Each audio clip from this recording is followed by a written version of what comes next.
My demon wife की episode 82 के साथ। लास्ट एपिसोड के एंड पे हमने देखा था कि डीमन पैलेस में फाइट हो रही होती है, जहाँ पर एमरे बाई एनवी से कहती है मैं यहाँ से भागने वाली नहीं, मैं भी फाइट करूंगी और अपने दोस्तों को प्रोटेक्ट करूंगी। एमरे अपनी एबिलिटीज को इस्तेमाल करते हुए एक छड़ी को समन करती है। बाई एनवी जैसे ही उसके हाथ में छड़ी देखती है वो उसे कहती है तो इसका मतलब तुम भी पेस्ट्रो क्लास से हो। एमरे ये सुनते ही सोचती है जब भी कोई आम इंसान मुझे इस तरह देखता है, मेरे हाथ में छड़ी को देखता है, तो वो मुझे एक जादूगरनी समझता है, लेकिन इसने मुझे इतनी जल्दी कैसे पहचान लिया कि मैं एक प्रीस्ट हूँ। साथ ही एमरे अपनी छड़ी को इस्तेमाल करते हुए एक बड़े से बीस्ट को समन करने की कोशिश करती है। जियांग एमरे की तरफ देखता है और कहता है अब तो एमरे ने भी फाइट करना शुरू कर दी है, मुझे जल्दी से अपनी फाइट को जीतना होगी ताकि मैं उसकी मदद कर सकूं। लिब्रे जियांग से कहती है जबकि तुम खुद मौत के दरवाजे पर खड़े हो, अभी भी तुम्हें दूसरों की फिक्र है। जियांग लिब्रे से कहता है चलो तुम्हें मॉडर्न साइंस का मजा चखाते हैं। अब जबकि तुम कहती हो कि तुम बहुत ज्यादा पावरफुल हो, अगर तुम वाकई में पावरफुल हो तो मेरे अटैक्स को डायरेक्टली फेस करके दिखाओ। जियांग अपने दोनों हाथों से लेजर बीम्स को शूट करता है। अब चूंकि लिब्रे को नहीं पता होता कि ये लेजर बीम्स हैं, लिब्रे उसे कहती है इस तरह के छोटे से मैजिक अटैक मेरे खिलाफ क्या काम करेंगे। वो अपने हाथ को शील्ड बनाते हुए सामने की तरफ कर लेती है, लेकिन जियांग के लेजर्स उसके हाथों में से सुराख करते हुए उसके पेट में से बाहर निकल जाते हैं।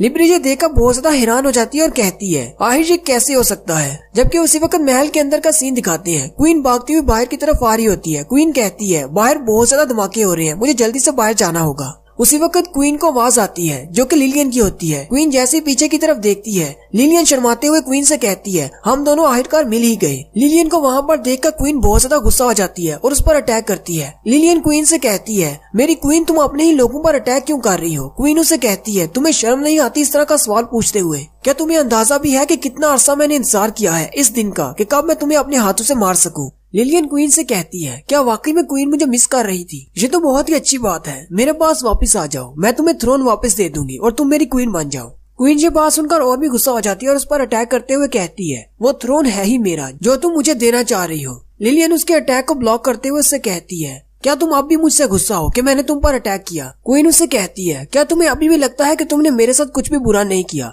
इंसानों को निगोशिएशन के लिए मैं लेकर आई थी, हम लोग जैसे निगोशिएशन करने लगे तुमने रीजेंट के साथियों के साथ मिलकर न सिर्फ मुझे धोखा दिया बल्कि मेरी बहुत सारी पावर को भी चुरा लिया, जिससे मैं मरते मरते बची हूँ। तुम्हारे इसी धोखे की वजह से मेरे बहुत सारे वफादार साथी मारे गए। मैंने हमेशा तुम्हें अपना वफादार जनरल समझा और तुम पर भरोसा किया। तुम्हारी वजह से सिर्फ मेरे गार्ड्स ही नहीं मारे गए बल्कि वो बूढ़ी जादूगरनी जो कि बचपन से मेरे साथ थी, वो बेचारी भी मारी गई और इस सब के लिए तुम्हें सजा तो जरूर मिलनी चाहिए। वो अपना पंजा उसके ऊपर मारती है जिसकी वजह से लिलियन के कंधे पर जख्म हो जाता है। लिलियन क्वीन से कहती है क्या तुम्हें मेरा प्यार महसूस नहीं होता, क्या मैं तुमसे ज्यादा प्यार नहीं करती। क्वीन उसे कहती है अपनी बकवास बंद करो, मैं तुम्हारे बारे में सिर्फ एक ही बात सोचती हूँ कि तुम बहुत ज्यादा घटिया हो। और साथ ही क्वीन अपनी तलवार निकाल लेती है और उड़ते हुए उस पर अटैक करती है। लिलियन भी अपनी मैजिकल स्ट्रिंग से उसके तलवार के अटैक को ब्लॉक करती है। क्वीन उसकी स्ट्रिंग्स को पकड़ लेती है और उसे घुमाते हुए सामने की तरफ फेंकती है। वो दीवारों को तोड़ती हुई दूर जाकर गिरती है, लेकिन इतना ज्यादा पिटने के बाद लिलियन अभी भी हंस रही होती है और कहती है मेरी क्वीन तो अभी भी बहुत ज्यादा पावरफुल है, ना सिर्फ पावरफुल बल्कि बहुत ज्यादा तेज भी है। क्वीन उसी वक्त उस पर फिर से अटैक करती है। वो उसके अटैक को ब्लॉक करते हुए कहती है मेरी क्वीन ने अपनी आधी से ज्यादा पावर को खो दिया है, लेकिन अभी भी ये बहुत ज्यादा पावरफुल है। ये बात सुनकर क्वीन और भी ज्यादा गुस्सा हो जाती है और उसकी तलवार उसके स्ट्रिंग्स को काटते हुए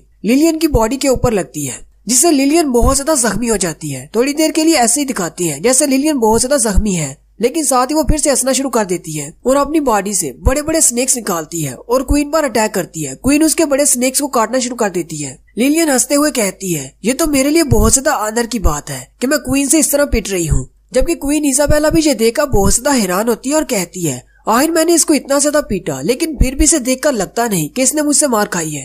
क्वीन भी अपनी डीमन बाउंड्री फोर्स को और ज्यादा अनलिश करती है और उसके सारे सांपों को एक साथ मार देती है। इस लास्ट अटैक की वजह से लिलियन जमीन पर जाकर गिरती है, जहाँ पर एक बहुत बड़ा गड्ढा हो जाता है। क्वीन इजाबेला लिलियन से कहती है जल्दी से खड़ी हो जाओ, तुम्हारी सजा बहुत ज्यादा कम है, मैं तुम्हें अभी और बहुत ज्यादा पीटने वाली हूँ। लेकिन साथ ही लिलियन उठकर खड़ी हो जाती है और क्वीन इजाबेला से कहती है क्या तुम्हें याद है हमारे डीमन किंग यानी कि तुम्हारे पापा किंग ओसा ने मुझे कैसे अपना एक पिलर जनरल बनाया था। उसी वक्त क्वीन को अपने पापा की बात याद आती है कि उसके पापा ने कहा था कि उनके सारे जनरल्स में से सिर्फ लिलियन है जो कि सबसे ज्यादा पावरफुल पिलर है। क्वीन कहती है लेकिन मैंने इसे कभी किसी जंग के दौरान फाइट करते हुए नहीं देखा, इसलिए मुझे ये नहीं पता कि ये कितनी ज्यादा पावरफुल है। लिलियन क्वीन इसाबेला से कहती है तुम्हारी बहुत सारी पावर छीन लेने के बाद तुम अब भी बहुत ज्यादा पावरफुल हो, इतनी पावरफुल कि तुमने मुझे अपनी सेकंड फॉर्म में आने पर मजबूर कर दिया। और साथ ही लिलियन अपनी सेकंड फॉर्म में आ जाती है। लिलियन का साइज भी बड़ा हो जाता है और उसके पंख भी निकल आते हैं।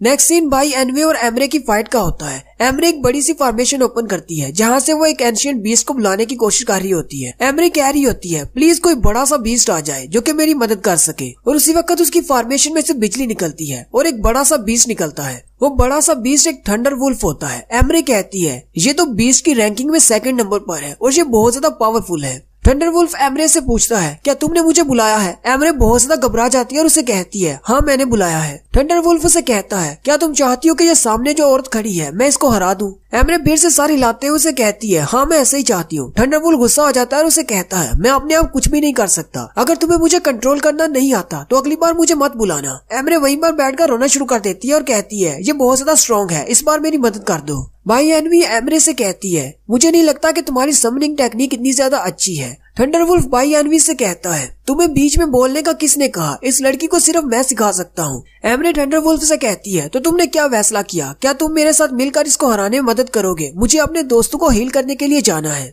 थंडरवुल्फ उससे कहता है अच्छा ठीक है मैं तुम्हारी मदद करूंगा, लेकिन यहाँ से वापस जाने के बाद मेरे लिए 20 जानवरों का इंतजाम करना है जो कि मुझे बलि चढ़ेगी। और साथ ही थंडरवुल्फ आगे बढ़ता है और भाई एनवी पर अटैक करता है, लेकिन जैसे ही वो अपना पंजा भाई एनवी के सर पे मारने लगता है भाई एनवी उसे कहती है यहीं पर रुक जाओ, और वो वहीं पर रुक जाता है। और साथ ही भाई एनवी उसे घूर कर देखती है और कहती है क्या तुमने मुझे पहचाना नहीं? वो थंडरवुल्फ कांपता हुआ वहीं पर अपना सर झुकाकर बैठ जाता है। ये देखकर एमरे भी हैरान हो जाती है और कहती है आखिर तुम कर क्या रहे हो? तुम्हें मैंने बुलाया है, उस पर अटैक करो। थंडरवुल्फ भाई एनवी के साथ खड़ा हो जाता है और उस एमरे से कहता है क्या तुमने अपनी स्टडीज के दौरान हुल्लू प्लेन पर फर्स्ट प्रीज के बारे में सुना है? पेस्ट्रो क्लास की वो पहली टीचर। एमरे थंडरवुल्फ से कहती है क्या तुम रसल भाई एनवी के बारे में बात कर रहे हो? भाई एनवी एमरे से कहती है हाँ ये उसी की बात कर रहा है और वो भाई एनवी मैं हूँ। नेक्स्ट सीन जियांग और लिब्रे की फाइट का होता है। जियांग अभी भी अपने लेजर से उस पर अटैक कर रहा होता है और लिब्रे उससे पिट रही होती है। लिब्रे कहती है तुम्हारा मैजिक मुझे चोट कैसे पहुंचा सकता है? जियांग उसे कहता है तुम्हें किसने कहा कि ये मैजिक है? ये तो साइंस है। साथ ही जियांग उसे कहता है चलो मैं तुम्हें अपनी साइंस का और ज्यादा मजा चखाता हूँ, और अपने पेन को इस्तेमाल करते हुए बहुत सारे ड्रोन्स बना लेता है जिनके अंदर लेजर लगे होते हैं। लिब्रे जियांग से कहती है तुम्हारी इन छोटी छोटी चीजों में बहुत ही कम मैजिक है, क्या ये तुम्हारा अल्टीमेट मूव है? जियांग उसे कहता है चलो मैं तुम्हें दिखाता हूँ इनमें कितनी पावर है, और वो अपने सारे ड्रोन्स को इसके इर्द गिर्द भेज देता है। जैसे ही वो लिब्रे पर अटैक करने वाले होते हैं लिब्रे को पता चल जाता है कि इनके अंदर भी वही लेजर्स लगे हुए हैं। लिब्रे कहती है मुझे बस इनको डॉज करना है। जैसे ही वो लेजर्स बीम उस पर अटैक करती हैं, लिब्रे उन सबको डॉज करना शुरू कर देती है। सारे ड्रोन्स में से लेजर्स निकल रही होती है जिससे लेजर्स का एक जाल बनता है, लेकिन लिब्रे उन सबको डॉज करते हुए बाहर निकल आती है। वो जैसे ही ऊपर निकलती है ऊपर से जियांग उस पर अटैक करता है जिससे लिब्रे नीचे गिर जाती है। जियांग उसे कहता है वैसे तो तुम बहुत ज्यादा क्यूट हो, लेकिन तुम्हारी बड़ी फॉर्म देखकर मुझे नहीं लगता कि तुम्हें छोड़ना चाहिए, तुम पर रहम नहीं किया जा सकता। लिब्रे बहुत ज्यादा गुस्सा हो जाती है और बड़ी ही स्पीड के साथ जियांग की तरफ आगे बढ़ती है और उसे पकड़ लेती है और उसे कहती है तुम्हें क्या लगा था मैं तुम्हें पकड़ नहीं सकती? लेकिन जियांग अपने सूट को छोड़कर बाहर निकल जाता है। जियांग लिब्रे से कहता है अब क्योंकि तुम मुझे बहुत ज्यादा पसंद करती हो इसलिए जो रोबोटिक सूट तुम गिफ्ट के तौर पर रख सकती हो। क्योंकि जियांग का वो सूट नैनो टेक्नोलॉजी से बना है इसलिए वो सूट उसकी बॉडी के ऊपर चिपकना शुरू हो जाता है। लिब्रे ये देखकर परेशान हो जाती है और कहती है मैं इससे अपने आप को आजाद क्यों नहीं करवा पा रही? जियांग उसे कहता है ये नैनो टेक्नोलॉजी से बना है, जब तक तुम इसका टारगेट हो ये तुम्हें नहीं छोड़ने वाला। लिब्रे जियांग से कहती है तुम्हें क्या लगता है कि तुम अपनी इस घटिया ट्रिक के साथ मुझे पकड़ सकते हो? जियांग की नैनो टेक्नोलॉजी वाला वो सूट उसके पैरों को भी लपेटना शुरू कर लेता है और उसके बाजुओं और टांगों को जकड़ लेता है जिससे वो जमीन पर गिर जाती है और अपने आप को उससे आजाद नहीं करवा पा रही होती। जियांग भी नीचे उतर आता है। जियांग कहता है अब जबकि इसके पास मेरी इसाबेला की पावर्स है मैं इसे मार नहीं सकता, मुझे इसे जिंदा रखना होगा, फिलहाल इसे सिर्फ बांध कर रखता हूँ। लेकिन लिब्रे अपने साइज को बड़ा करना शुरू कर देती है। जियांग से देखकर हैरान हो जाता है और कहता है कहीं ये अपना साइज बड़ा करके इस लॉक से निकलने की कोशिश तो नहीं कर रही। उसी वक्त जियांग अपने पास एक बड़ी सी नोजल वाली गन निकाल लेता है और कहता है तो इसका मतलब मुझे इसे इस्तेमाल करना ही होगा ताकि तुम्हें एक ही हिट में खत्म किया जा सके।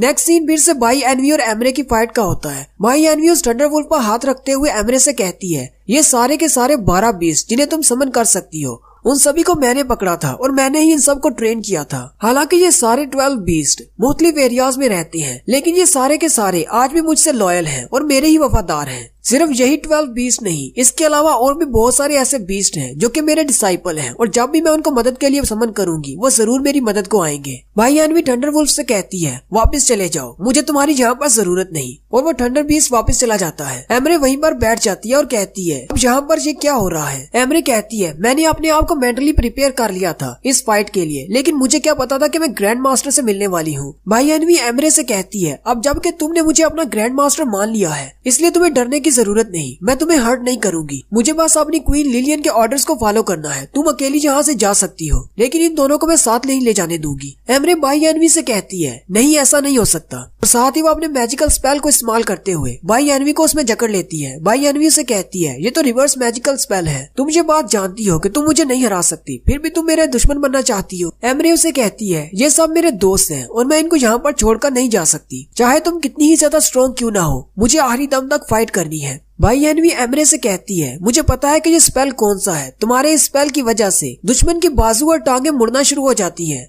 लेकिन तुम्हारे लिए बहुत ज्यादा बुरा है क्योंकि मैंने सालों पहले अपनी इंसानी बॉडी को छोड़ दिया था, अब मेरे पास ना तो बाजू है और ना ही टांगे हैं, इसलिए तुम्हारा ये स्पेल मेरे ऊपर काम नहीं करेगा। और साथ ही भाई एनवी उसी के मैजिक को रिवर्स करते हुए एमरे को उसी के स्पेल में जकड़ लेती है। बेचारी एमरे की उंगलियां टेढ़ी होनी शुरू हो जाती हैं और साथ ही उसकी टांगे भी पीछे की तरफ मुड़ जाती हैं। एमरे कहती है इसकी लेवल ऑफ पावर तो बहुत ज्यादा है, मैं इसके साथ फाइट नहीं कर सकती, और साथ ही एमरे जमीन पर गिर जाती है।